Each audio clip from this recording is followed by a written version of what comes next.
গর্ভাবস্থায় খাবার সম্পর্কে আলোচনায় প্রায়শই যে ফলটি সামনে আসে তা হল ড্রাগন ফল। আপনি কি মনে করছেন গর্ভাবস্থায় ড্রাগন ফল খাওয়া নিরাপদ?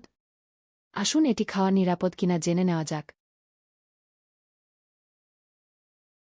ড্রাগন ফল একটি গ্রীষ্মমণ্ডলীয় ফল যা ভিটামিন সি, ফাইবার এবং অ্যান্টিঅক্সিডেন্টের মতো প্রয়োজনীয় পুষ্টিতে ভরপুর। এই পুষ্টিগুলি গর্ভাবস্থায় আপনার এবং আপনার শিশুর উভয়ের স্বাস্থ্যের জন্যই উপকারী। বিশেষ করে এতে উপস্থিত আয়রন গর্ভাবস্থায় আয়রনের ঘাটতিজনিত রক্ত স্বল্পতা দূরীকরণে সহায়তা করে। পরিমিত ড্রাগন ফল গর্ভাবস্থায় খাওয়া নিরাপদ। এটি গুরুত্বপূর্ণ ভিটামিন এবং খনিজ সরবরাহ করে যা আপনার সামগ্রিক স্বাস্থ্য এবং আপনার শিশুর বিকাশকে সমর্থন করে।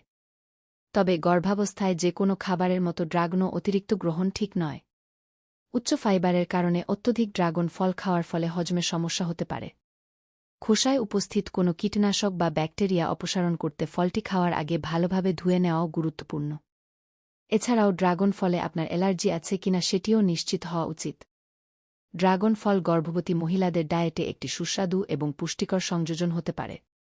তবে গর্ভাবস্থায় ব্যক্তিগত ডায়েটারি পরামর্শের জন্য স্বাস্থ্যসেবা পেশাদারদের সাথে পরামর্শ করতে ভুলবেন না।